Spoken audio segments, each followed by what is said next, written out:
বিসমিল্লাহির রহমানির রহিম। আসসালামু আলাইকুম। সবাই কেমন আছেন? আশা করছি সবাই ভালো আছেন। তো আমার বাসায় মেহমান এসেছে, ঘর দরজা একদম এলোমেলো হয়ে আছে। তো আমি এখন এগুলি গোছাচ্ছি।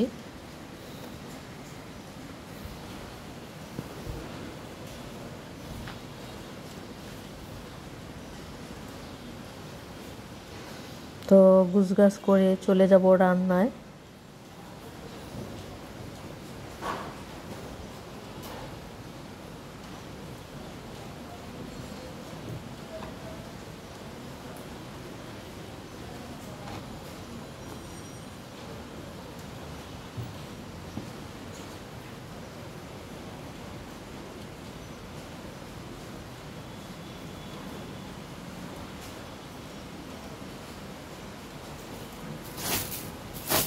তো এখন বিছানাটা ঝেড়ে নিচ্ছি।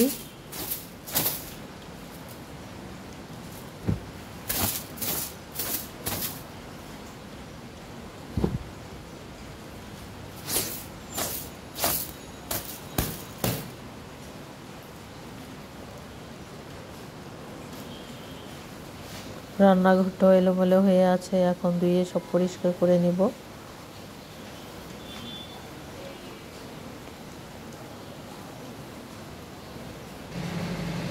আর আজকে রান্না করব ফেলন ডাল দিয়ে মাছের মাথা।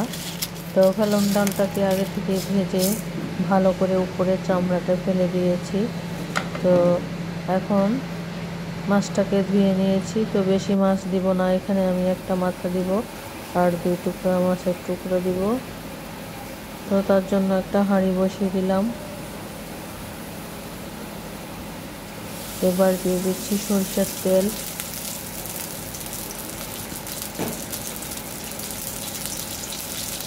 তেলটা গরম হয়ে গেলে দিয়ে দিব পেঁয়াজ বাটা আর রসুন বাটা, আদা বাটা। তো আমি কিন্তু কখনো ফেলন ডাল দিয়ে মাছ কিংবা মাছের মাথা রান্না করে খাইনি, চিংড়ি মাছ দিয়ে খেয়েছি।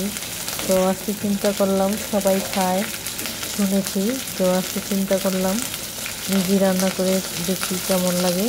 তো তেলে দিয়ে দিলাম একটু রাঁধুনি হালকা। তো রাঁধুনিটা একটু গরম হয়ে গেছে, এবার দিয়ে দিচ্ছি পেঁয়াজ বাটা।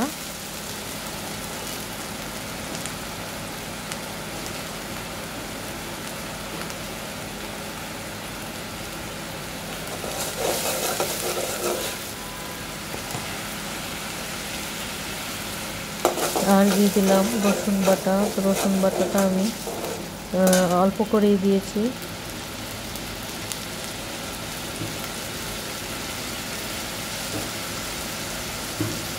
আর আমার চুলার পাশে যে সাদা সাদা অংশগুলি দেখা যাচ্ছে সেগুলি হচ্ছে আসলে আগে যারা ছিল ক্যালেন্ডারে পাতা লাগিয়েছে। তো আমি যতই চেষ্টা করি এগুলো উঠাতে পারছি না, সেজন্য আসলে চুলার চারপাশটা বৃষ্টি দেখা যাচ্ছে।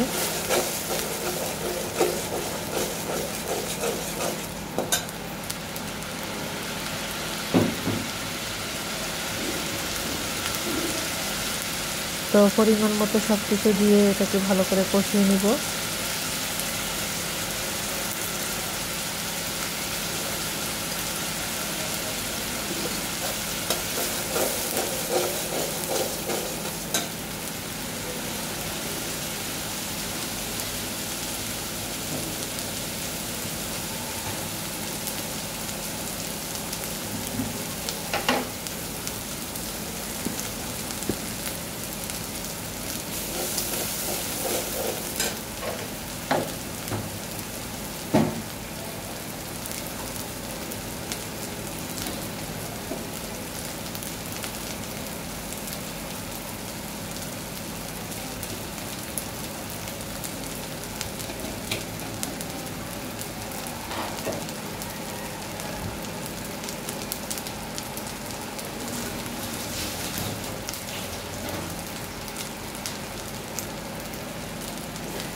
তো মশলাটা কষানো হয়ে গেছে, এবার ফেলন ডালগুলি ধুয়ে রেখেছি দিয়ে দিলাম তেজপাতা,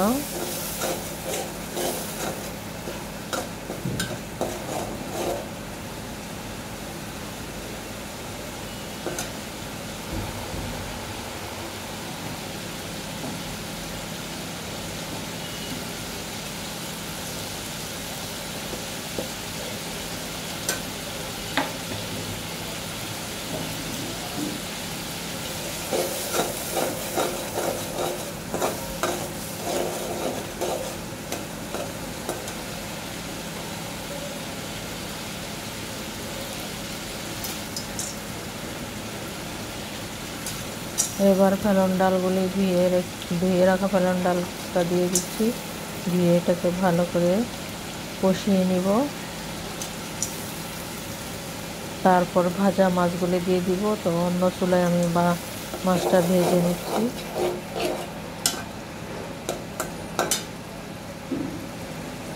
আর এটা সিদ্ধ হওয়ার জন্য একটু বেশি করে পানি দিতে হবে, অনেকক্ষণ সিদ্ধ করতে হবে।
তো এবার মাছের মাথাটা দিয়ে দিলাম আর 2 টুকরা মাছ দিয়ে দিচ্ছি। আর এই ঝোলটা কমে একদম মাখা মাখা হয়ে যাবে।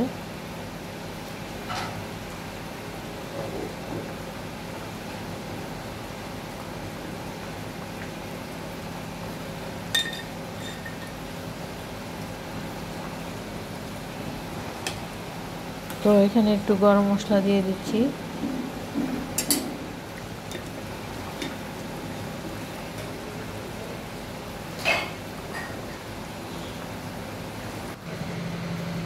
তো রান্না রেডি হয়ে গেছে, মাছের মাথা মাছ দিয়ে ভেলন ডাল।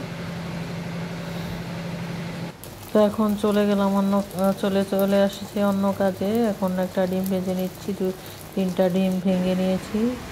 আর আজকে ঝিরিঝিরি বৃষ্টি হচ্ছে। তো আজ এই পর্যন্তই, সবাই ভালো থাকবেন, সুস্থ থাকবেন। আল্লাহ হাফেজ, আসসালামু আলাইকুম।